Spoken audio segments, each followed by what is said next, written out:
అందుకే ఒకటి గుర్తుపెట్టుకోండి, మనిషి జీవితంలో ఈశ్వరుడు ఏదో ఒక విభూతిని ఇవ్వనివాడన్నవాడు ఉండడు. ఏదో ఒక విభూతి ఇవ్వబడుతుంది, ప్రతి వారికి ఇస్తాడు ఈశ్వరుడు. నీకేది ఇచ్చాడన్నది నువ్వు జ్ఞాపకం పెట్టుకోవాలి, నువ్వు తెలుసుకోవాలి, కొంచెం ప్రయత్నం చెయ్యాలి. ఆ ప్రయత్నం చేస్తే గుప్తంగానో బాహ్యంగానో అరహసి రహసి స్వతంత్ర బుద్ధ్యా అంటారు శంకర భగవత్పాదులు శివానంద లహరిలో. అది అతని జీవితం ఒడ్డెక్కడానికి, అతని జీవితం తరించడానికి కారణమవుతుంది. ఎందరో పెద్దలున్నారు. డొక్కా సీతమ్మ గారని మా తూర్పుగోదావరి జిల్లాలో ఉండేవారు మహాతల్లి. ఆవిడ ఇంటికొచ్చిన వాళ్ళకి అన్నం పెట్టడానికి అందవేసిన చెయ్యి, అంత ప్రేమతో అంత ఆర్తితో అన్నం పెట్టేది. అటువంటి తల్లి శరీరం విడిచిపెట్టిన రోజున ఆకాశంలో జ్యోతి రూపంలో వెడుతుంటే ఇద్దరు మహావిద్వాంసులు అగ్రహారంలో కూర్చుని మాట్లాడుకుంటున్నారు అమలాపురం దగ్గర. ఆవిడ జ్యోతి వెడుతుంటే చూసి వాళ్ళిద్దరూ లేచి నిలబడి నమస్కారం చేసి, ఎవరో ఒక మహాపురుషుడు శరీరం విడిచిపెట్టాడు, ఊర్ధ్వలోకాలకి జ్యోతి వెళ్ళిపోతోంది అని చెప్పి నమస్కరించారు. భగవాన్ రమణులు శరీరం విడిచిపెట్టినప్పుడు జ్యోతి అరుణాచలానికి గిరి ప్రదక్షిణం చేసి గిరిలోకి ఎలా వెళ్ళిందో, డొక్కా సీతమ్మ గారిలోని జ్యోతి అలా ఆకాశంలో ప్రయాణం చేసి ఊర్ధ్వలోకాలకు వెళ్ళింది. ఎప్పటావిడో కాదు డొక్కా సీతమ్మ గారంటే. ఇప్పటికీ పీకన్నవరం దగ్గర ఆవిడ పేరు మీద అక్విడెక్ట్ ఉంది, ఆవిడ నివసించిన ఇల్లుంది, ఆవిడ అన్నం పెట్టిన గదులున్నాయి. ఆ తల్లి ఈ మధ్య కాలం వారు ఆఖరికి కలెక్టర్ గారితో కబురు చేశారు డొక్కా సీతమ్మ గారికి. ఎవరు? భారతదేశం వాళ్ళు కాదు. లండన్లో యువరాజు పట్టాభిషేకం చేసుకుంటూ ఇంతమందికి అన్నం పెట్టిన తల్లి వచ్చి నాకు ఆశీర్వచనం చెయ్యాలని కలెక్టర్తో కబురు చేశారు విమానంలో తీసుకురమ్మని. నేను రానన్నారు ఆ తల్లి. రానంటే ఆవిడ చిత్రపటం గీయించి పంపించమని డొక్కా సీతమ్మ గారి చిత్రపటాన్ని పక్కన పెట్టుకుని ఆవిడ పాదాలకు నమస్కారం చేసి వైస్రాయిగా పట్టాభిషేకం పొందాడు. అది ఈ దేశ ఔన్నత్యం. దానం చేసి అన్నదానం చేసి డొక్కా సీతమ్మ గారు ఆ స్థాయిని పొందారు. తరించడానికి కారణం కాలా? ఒక గృహస్థుగా ఆఖరికి అమ్మ అన్నం తినేసి వచ్చామమ్మా, కడుపు నిండుగా ఉంది తల్లి, ఒక్కసారి మిమ్మల్ని చూడ్డానికి వచ్చామంటే ఆవిడ ఏం చేసేవారో తెలుసా? చెయ్యి చాపరా అని వచ్చిన వాళ్ళందరికీ కాస్త చింతకాయ పచ్చడి వేసి నాకమని మంచినీళ్ళు ఇచ్చేవారు. ఆవిడ చేత్తో చేసిన చింతకాయ పచ్చడి అంత రుచిగా ఉండేది తప్ప పెట్టకుండా పంపించేవారు కాదు. ఇంటికి వస్తే ఏదో ఒకటి పెట్టి పంపించారు. ఆవిడ ఆర్తి చివరికి ఏమైందంటే ఐశ్వర్యం అంతా అయిపోయింది, ఏమీ లేదు. భర్త గారు బాధపడ్డాడు. ఎందుకు బాధపడతారు? మనం చేసేది మంచి పని, పరమేశ్వరుడు చేయిస్తాడన్నారు. పొలం దున్నుతుంటే బిందెలు దొరికాయి, బిందెల్లో బంగారపు కణికలు దొరికి ఆవిడ చేసిన అన్నదానం కొనసాగింది. ఈశ్వరుడు కాపాడలా? కాబట్టి విభూతి ఇవ్వబడని వాడు లోకంలో ఉండడు. నువ్వు గుర్తించాలంతే. దాని పీక నొక్కేస్తే ఈశ్వరుడు ఏం చేస్తాడు? ఇచ్చాడు, దాన్ని నేను తెలుసుకోను, దానితో నాకు సంబంధం లేదు, నాకు దాచుకోవడం ఒక్కటే నాకు కావాలి, నాకు తరించే మార్గం అక్కర్లేదంటే ఆయన ఏం చేస్తాడు? నేను ఇందాక మీకు ఎన్నో ఉదాహరణలు చూపించాను. మనలో నిజంగా అనుకుంటే ప్రతిరోజు వచ్చి గుడి తుడుద్దామంటే తుడవడం కష్టమైన వాళ్ళం ఎంతమంది ఉంటాం?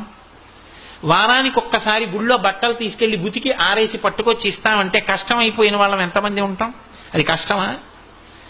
లేకపోతే ప్రతిరోజు కనీసం వారానికి నేను ఒక్క చిన్న పద్యం నేర్చుకుంటాను అంటే వారానికి ఒక్క పద్యం నేర్చుకోవడం అంత కష్టమా? వారానికి ఒక్క పాదం నేర్చుకుంటాను, పోతన గారి పద్యాల్లో ఒక్క పాదం నేర్చుకుంటాను వారానికి. చిత్తశుద్ధితో ప్రయత్నిస్తే అంత కష్టమా? 108 తక్కువ కాకుండా గాయత్రి విడిచిపెట్టకుండా చేస్తాను, కష్టమా? బొట్టు పెట్టుకోవడం మానను, అంత కష్టమా? కానీ అని వదిలేసిన వాడికి అన్ని వదిలేయచ్చు. ఇది పట్టుకుంటానన్నవాడు ఏది పట్టుకున్నా తరిస్తాడు. పట్టుకోవడానికి ఆవిడ ఏదో ఒకటి ఇస్తుంది, ఇవ్వకుండా మాత్రం ఉండదు. కాబట్టి అలా పట్టుకుని తరించిపోతాడు. అది లక్ష్మీ కటాక్షం. అందుకే మీరు బాగా గమనిస్తే లక్ష్మి ఎక్కడ ఉంటుంది అంటే అసలు ఆవిడ ఉండని ప్రదేశం ఉండదు. ఆవిడ ఎప్పుడూ అంతటా చూస్తూనే ఉంటుంది. దృశాద్రాఘీయస్యాదర దళిత నీలోత్పల రుచ దవీయాంసం దీనం స్నపయ కృపయా మమపి శివే అంటారు శంకర భగవత్పాదులు. అటువంటి తల్లి యొక్క చూపు పడలేదనుకోండి, సారహీనమైపోతుందంతే దేశం. ఆ తల్లి అనుగ్రహాన్ని కోల్పోయారనుకోండి, జాతి జాతి నిర్వీర్యమైపోతుంది. లక్ష్మీ కటాక్షం లోపించిందే అని గుర్తేమిటంటే ఒకరికి డబ్బు లేకపోవడం కాదు. మీరు బాగా ఈ విషయాన్ని దృష్టిలో పెట్టుకోవాలి. ఒక వ్యక్తి సమస్యగా అయితే వ్యక్తికి ఒకడికే దరిద్రం. అసలు దేశమే లక్ష్మీ కటాక్షాన్ని కోల్పోయిందనుకోండి, ఆ భక్తి పోయిందనుకోండి, పోయిన నాడు ఆవిడ అనుగ్రహం పోతే మొట్టమొదట నశించిపోయేదేదో తెలుసా? ఉత్సాహం నశించిపోతుంది, జడత్వం వస్తుంది. అందుకే జడత్వాన్ని ఎవరు తీసేస్తారు అంటే మళ్ళీ అమ్మవారే తీస్తుంది. మీరు లోకంలో జడత్వాన్ని తీయగలిగిన వాళ్ళు ఇద్దరినే చెప్తారు. ఒకటి అమ్మవారు, రెండు స్వామి హనుమ. అందుకే మీరు చూడండి, బుద్ధిర్యశో బలం ధైర్యం నిర్భయత్వ మరోగత అజాడ్యం వాక్పటుత్వంచ హనుమత్ స్మరణాద్ లభేత్. హనుమని స్మరించినంత మాత్రం చేత అజాడ్యం. అమ్మవారి పాదాలు పట్టుకుంటే అవిద్యానామంతస్తిమిరమిహిరోద్వీపనగరి జడానాం చైతన్యస్తవకర్మకరంద శృతిశరీ దరిద్రాణం చింతామణి గుణనిక జన్మజలధౌ నిమగ్నానాం దంష్ట్రా మురళిపు వరాహస్య భవతి. జడత్వం అంటే ఏమిటో తెలుసా? అన్నీ వింటాడు, ప్రతిస్పందన ఉండదు. వింటాడు, గంటల గంటలు వింటాడు, రోజులు రోజులు వింటాడు, తాను విని చేసినది అన్నది ఏదీ ఉండదు. శృణ్వంతప, ఆ వినడం మీద అనురక్తుంది, అంతవరకు మంచిది అనుకోవాలి తప్ప ప్రతిస్పందించి చేసింది ఉండదు. మీరు చెప్పండి, ఊ అండవు, ఓ అండవు, నేను చేస్తానడు చెయ్యనండవు. రేపటి నుంచి ఒక్క గుడికి ఎదురుగుండా ఉన్నావురా, ఒక్కసారి అలా వెళ్ళి ప్రదక్షిణం చేసిరారా అంటాడు. లేవడు, వెళ్ళడు, గుళ్ళోకి వెళ్ళడు, ప్రదక్షిణం చేయడు, నమస్కారం చేయడు. జడత్వం అంటే అలసత్వం.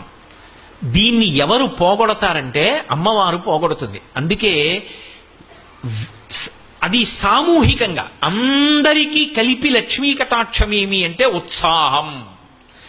దేశ పౌరుల యందు ఏదైనా సరే మేము సాధించగలం, మేమందరం నడుం కట్టుకుని ముందుకు వెళ్ళిపోతాం అని అందరూ కలిసి నిలబడగలిగిన ఉత్సాహం ఉందనుకోండి, ఏటికి ఎగసన్నా ఒకడు లాగితే 1,00,000 మంది దిగసన్నా లాగారనుకోండి, ఇంకా ఎలా వృద్ధిలోకి ఎడుతుంది?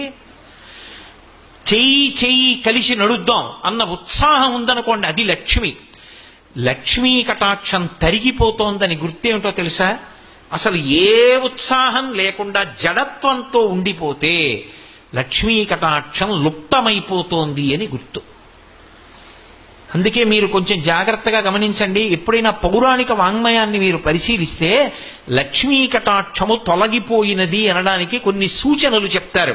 ఇదిగో లక్ష్మి లేదిప్పుడు, లక్ష్మి ఎందుకు వెళ్ళిపోతుందో చెప్తారు, లక్ష్మి మళ్ళీ ఎలా వచ్చిందో చెప్తారు, లక్ష్మి ఏ కారణం చేత వెళ్ళిపోతే ఆ స్థితి ఎలా ఉంటుందో చెప్తారు. ఇవి ఎందుకో తెలుసా? పురాణం వేదానికి భూతద్దం. నీ జీవితాన్ని నువ్వు గమనించుకో జాగ్రత్తగాని.